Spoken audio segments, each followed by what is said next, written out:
stream. Y'all stay tuned, man. Appreciate y'all for tuning in and watching this. We got something special. We're continuing a read through A.W. Tozer, right? So we started the first book, The Knowledge of the Holy, man. So let's get straight to it. I have not been posting. I have not been consistent. Again, I keep saying it and I'm not doing it. You feel me? I keep saying it and I'm not doing it. But hey, I hope everyone is doing good, man. How is everyone doing? Is everyone okay? Holidays, break. How's everyone vibing, man? I just got off of school and I'm chilling right now. I got like a month off, so I've been reading. I've been just trying to stay busy, working out, and all sorts of stuff. But I hope everyone is doing okay. Everyone is enjoying the holidays, enjoying the break, wherever y'all are at, man. It's that time of the year, Christmas. You feel me? It's that time of the year, man. That vibe for sure. But let's continue reading this. A.W. Tozer, The Knowledge of the Holy. Right, so chapter 5 today. Chapter 5. Y'all tune in, hit the like button, hit the comments, share this with people, and let's get this let's get this channel blowing. Let's blow this channel up. You feel me? So, chapter 5, the self-existence of God. So that is his title of chapter 5, right? Lord of all being, thou alone can affirm, I am that I am. Yet we who are made in thy image may each one repeat, I am. So confessing that we derive from thee, and that our words are but an echo of thine own. We acknowledge thee to be great, original of which we through thy goodness are grateful, if imperfect copies. We worship thee, O Father everlasting. Amen. Just a little something to get us straight into the text. Get us straight into the read, man. So here it is. The self-existence of God. That is the title. God has no origin, said Noviatin. And it is precisely this concept of no origin which distinguishes that which is God from whatever is not God. Origin is a word that can apply only to things created. When we think of when we think of anything that has origin, we are not thinking of God. God is self-existent, while all created things necessarily originated somewhere at some point. Aside from God, nothing is self-caused. Nothing is self-caused. By our effort to discover the origin of things, we confess our beliefs that everything was made by someone who was made of none. By familiar experiences, we are taught that everything came from something else. Whatever exists must have had a cause that antedates it and was at least equal to it, since the lesser cannot produce the greater. Any person or thing that may be at once both caused and the cause of someone or something else, and so back to the one who is the cause of all, but is himself caused by none. The children by this question, where did God come from, is unwittingly acknowledging his creaturehood. Already the concept of cause and source and origin is firmly fixed in his mind. He knows that everything around him came from something other than itself, and he simply extends that concept upward to God. The little philosopher is thinking in true creature idiom, and allowing for this lack of basic information, he is reasoning correctly. He must be told that God has no origin, and he will find this hard to grasp, since it introduces a category with which he is wholly unfamiliar and contradicts the bent toward origin seeking so deeply ingrained in all intelligent beings. intelligent beings, right? So a bet that impels them to probe ever back and forth toward undiscovered beings. To think steadily of that to which the idea of origin cannot apply is not easy. If indeed it is possible at all, just as under certain conditions a tiny point of light can be seen, not by looking directly at not looking directly at it, but by focusing the eye slightly to one side. So it is with the idea of the uncreated. When we try to focus our thought upon one who is pure uncreated being, we may see nothing at all, for he dwelleth in light that no man can approach unto. Only by faith and love are we able to glimpse him as he passes by our shelter in the cleft of the rock. And although this knowledge is very cloudy, vague and general, says Michael de Molinos, yet being supernatural, it produces a far more clear and perfect cognition of God than any sensible or particular apprehension that can be formed in this life, since all corporeal and sensible images are immeasurably remote from God. The human mind being created was an understandable uneasiness about the uncreated. We do not find it comfortable to allow for the presence of one who is wholly outside of the circle of our familiar knowledge. We tend to be disquieted by the thought of one who does not account to us for his being, who is responsible to none, who is self-existent, self-dependent, and self-sufficient. Philosophy and science have not always been friendly toward the idea of God, the reason being that they are dedicated to the task of accounting for things and are impatient with anything that refuses to give an account of itself. The philosopher and the scientist will admit that there is much that they do not know, but that is quite another thing from admitting that there is something which they can never know, which indeed they have no technique for discovering. To admit that there is one who lies beyond us, who exists outside of all our categories, who will not be dismissed with the name, who will not appear before the bar of our reason, nor to submit to our curious inquiries, this requires a great deal of humility, more than most of us possesses. So we save face by thinking God down to our level, or at least down to where we can manage him. Yet how he eludes us, for he is everywhere while he is nowhere. Right?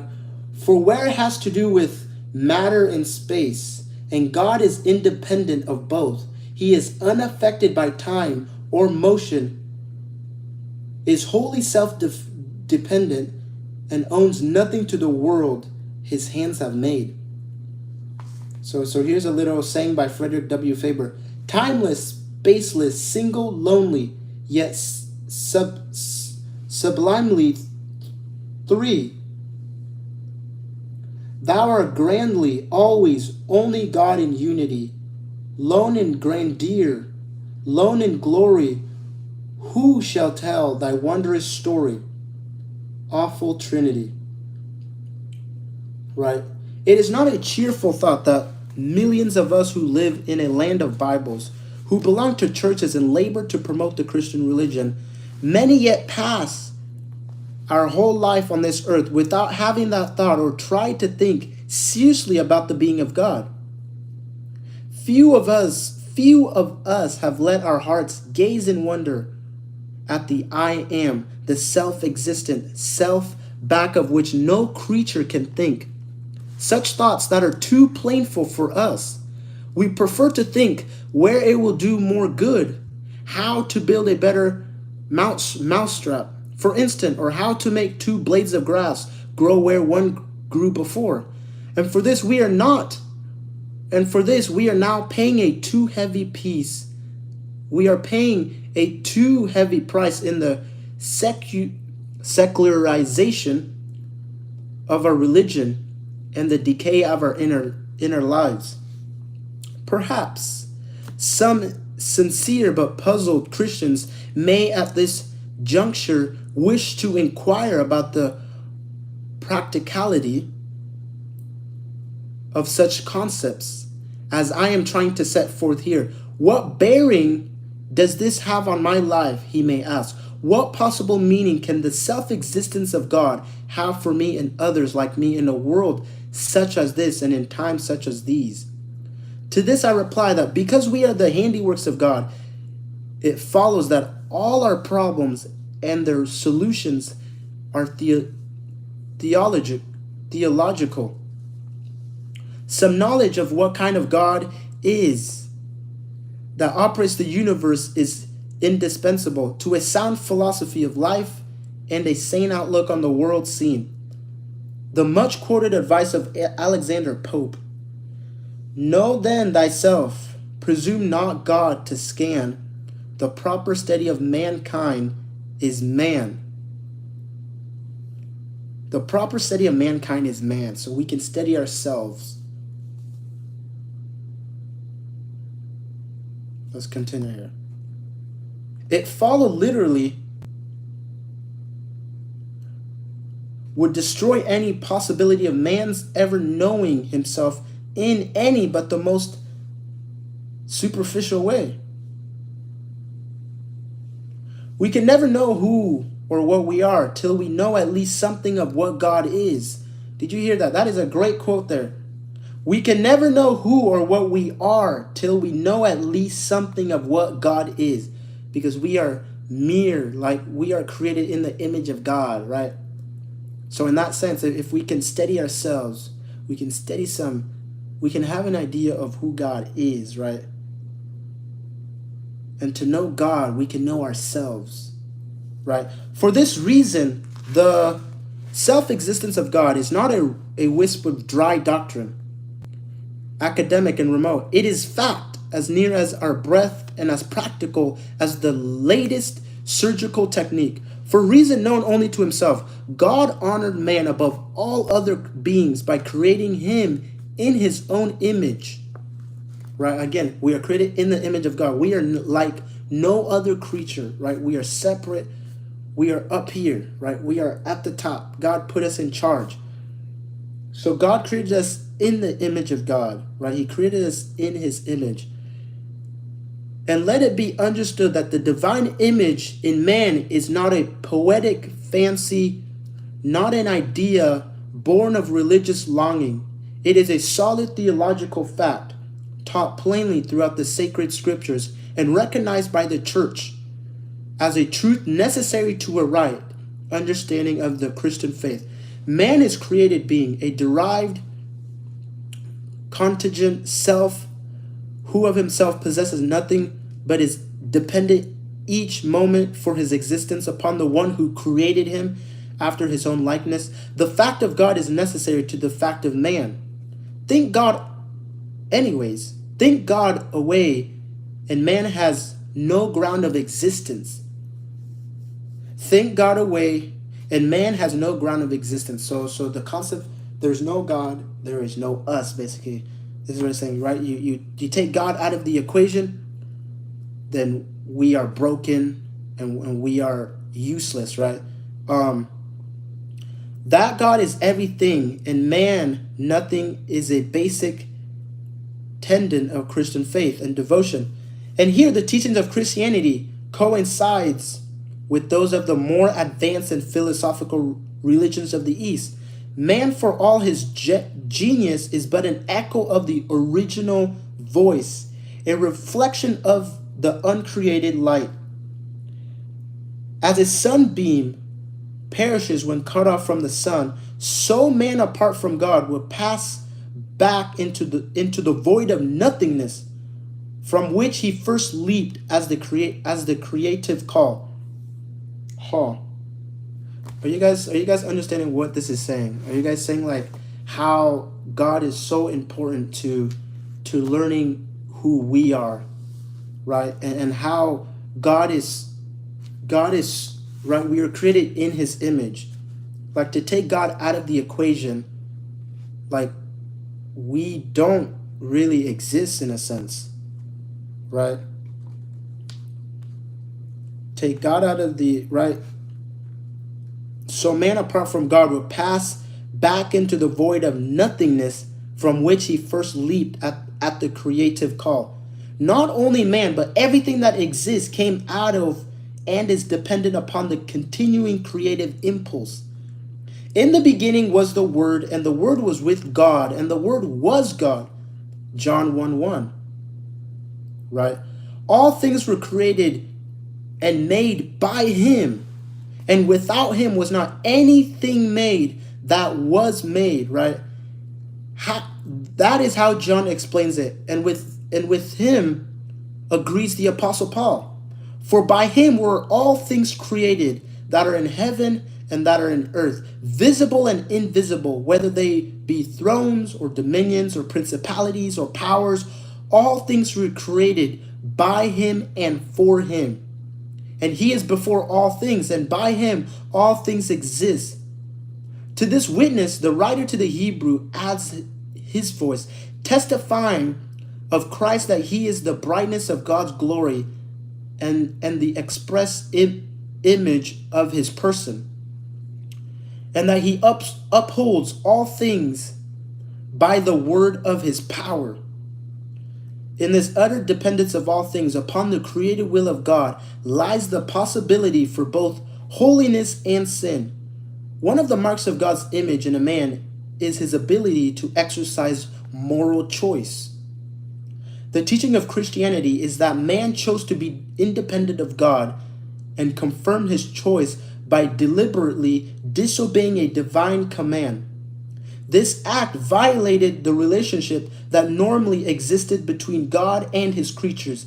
It rejected God as the ground of existence and threw man back upon himself. Thereafter, he became not a planet revolving around the central sun, but a sun in his own right, around which everything else must revolve. A more positive assertion of selfhood would not be imagined than those words of God to Moses. I am that I am. Before Abraham, I was. I am. Right. So this is the if y'all really take a dive deep into what God meant when he said, I am who I am, it is crazy, right? Like, who says, I am that I am? Like, I am that I am. What a title, what a label. Everything God is everything that is. That's basically what it's saying here, right? Everything God is everything that he is, right? God, right? Everything God is, everything that is God, is set forth in the unqualified declaration of independent being. Yet in God, self is not sin, but the quintessence of all possible goodness, holiness, and truth. The natural man is a sinner only because he challenges God's selfhood in relation to his own. In all else, he may willingly accept the sovereignty of God. In his own life, he rejects it. For him, God's dominion ends where his begin. For him, self becomes self, and in this he unconsciously imitates Lucifer, that fallen son of the morning, who said in his heart, I will ascend into heaven, I will exalt my throne above the stars of God, I will be like the Most High, right? A sense of pride, right? Yet so subtle is self that scarcely anyone is conscious of its presence. Because man is born a rebel, he is unaware that he is one. His constant assertion of self, as far as he thinks of it at all, appears to him a perfectly normal thing. He is willing to share himself, sometimes even to sacrifice himself for a desired end, but never to dethrone himself. No matter how far down the scale of social acceptance he may slide, he is still in his own eyes a king on a throne, and no one, not even God, can take that throne from him, right? We're always trying to build ourselves, and we're always trying to raise our status, man. And it's like, and that's how Lucifer fell. That's how Satan fell, is that he wanted the throne. He wanted to be better, right? He wanted to take control, take over, right? I will ascend into heaven. I will exalt my throne above the stars of God. I will be like the Most High, right? Just the pride and the arrogance, right? I will do this. I want this. I want to be here, right? And that is the ultimate sin, man. The ultimate sin is pride, man. Because pride, it blinds us to the truth. It blinds us. It truly does. Sin has many manifestations, but its essence is one. A moral being created to worship before the throne of God sits on the throne of his own selfhood, and from that elevated position declares, I am, man. This is what we're doing, man. When we are putting ourselves above God, we are saying that I am. That is sin in its concentrated essence. Yet because it is natural, it appears to be good. That's crazy. It is only when in the gospel the soul is brought before the face of the Most High, face of the Most Holy One, without the protective shield of ignorance, that the frightful moral incongruity is brought home to the conscience. In the language of evangelism, the man who thus confronted by the fiery presence of Almighty God is said to be under conviction. Christ referred to this when he said of the Spirit whom he was sent to the world. And when he comes, he will reprove the world of sin and of righteousness and of judgment. The earliest fulfillment of these words of Christ was at the Pentecost, after Peter had preached the first great Christian sermon. Now when they heard this, they were pricked in their hearts, and said unto Peter and to the rest of the apostles, Men and brethren, what shall we do? This what shall we do is the deep heart of every man who suddenly realizes that he is a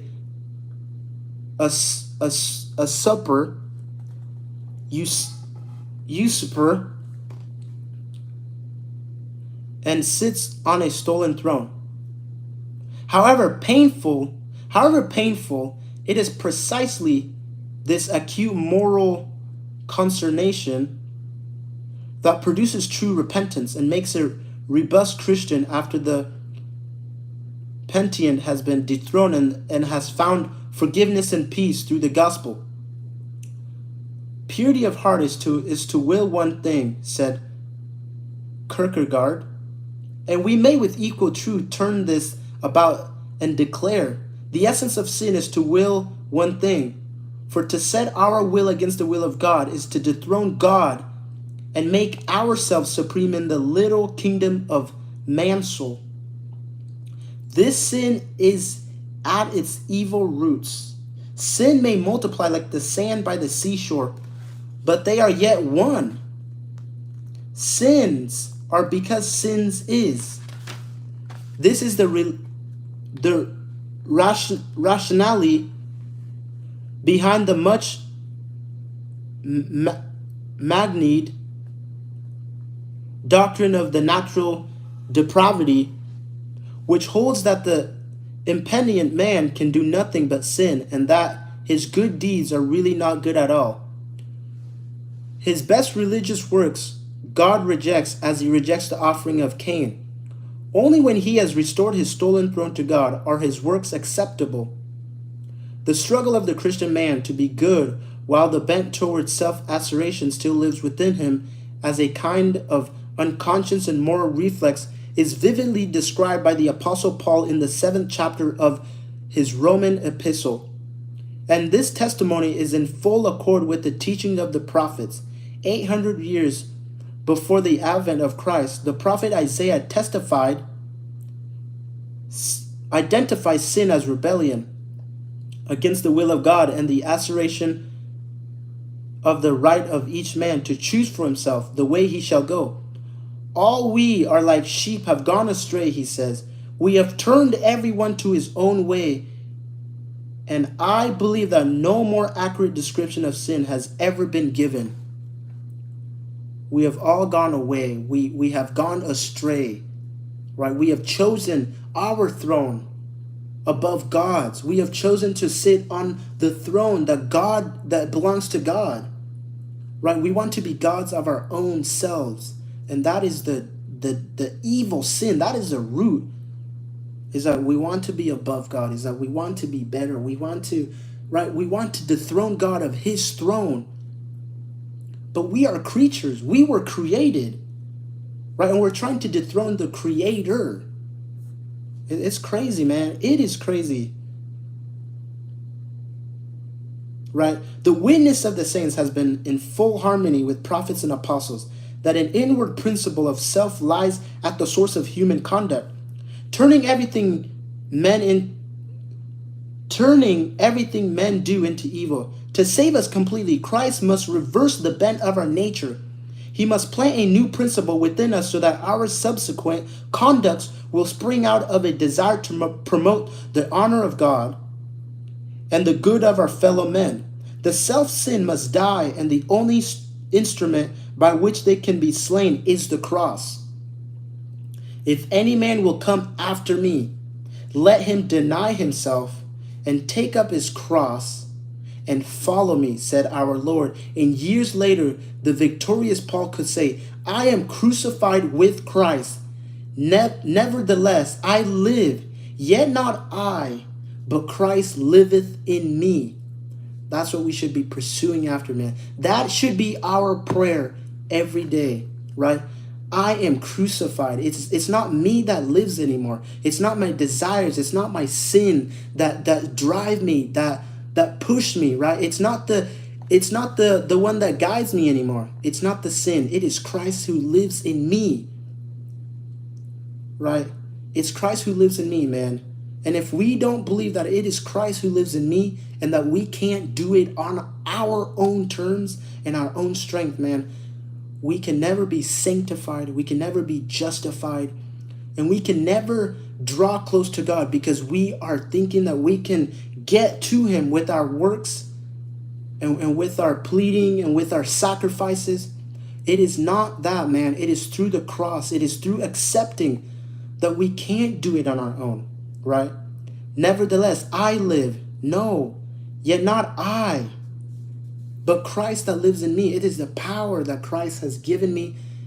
It is Christ that is in me that gives me the will and the strength to live and to live according to who he was, to live according to his principles, to kneel before his throne, right? That is the motive. That should be our calling. That should be our prayers, man. And here's the last little hymn, right? By Greek, it's a Greek hymn, I guess. My God, shall sin its power maintain, and my soul defiant live? 'Tis not enough that thou forgive, the cross must rise, and self be slain.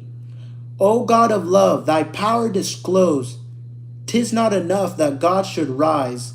I too must seek the brightening skies, and rise from death as Christ arose. That is the last of it, man. If any of you will come after me, y'all got to memorize this. If any of you will come after me, if anyone wants to follow me, he must deny himself, take up his cross and follow me. That is our duty. That is our duty on the earth, man, is to take up your cross and follow Jesus and deny yourself and deny that you can't do it on your own terms. You can't do it on your own strength. Because I promise y'all have probably tried to do it on your own. But there's only so much strength. There's only so much days where you feel like, I can't do it. It's my nature, but I can't fight this on my own, man. I can't. But Christ is in you. Christ lives in you, man. And that is the gospel, is that Christ lives in you, and that through the shedding of his blood on the cross is that we can come to him, is that he can enter us and use us, man. So, man, the self-existence of God is that God has always been. God is who he is and always will be, right? God is who he is, man. And that is so important that we know that God is so powerful. He's so mighty, that he is who he is. I am that I am, right? The great statement. But man, that is it for chapter 5, man. If y'all really like that read, please hit the like button. Please comment. Please share. I like to hear your thoughts. I like to hear, you feel me, what God has been doing in your guys' lives. But hey, I'm going to end the video here, or the live stream here. And I appreciate everyone for tuning in and watching this, man. The journey continues. We're just going to keep climbing here, man. We're going to keep climbing. Y'all stay focused. And whatever y'all got going on, man, the holidays, maybe y'all are going through struggles, man, know that God is right there with you, that through his strength, you can overcome those obstacles, right? Deny yourself, right? Follow him, man. This is how to walk as a Christian. This is the path. This is the road, right? This is the map, man. And Jesus is our map, Jesus is our map that we should follow and run after, man. So that is it. Thank you all for tuning in. Appreciate y'all for the support, and many more videos to come. I promise y'all.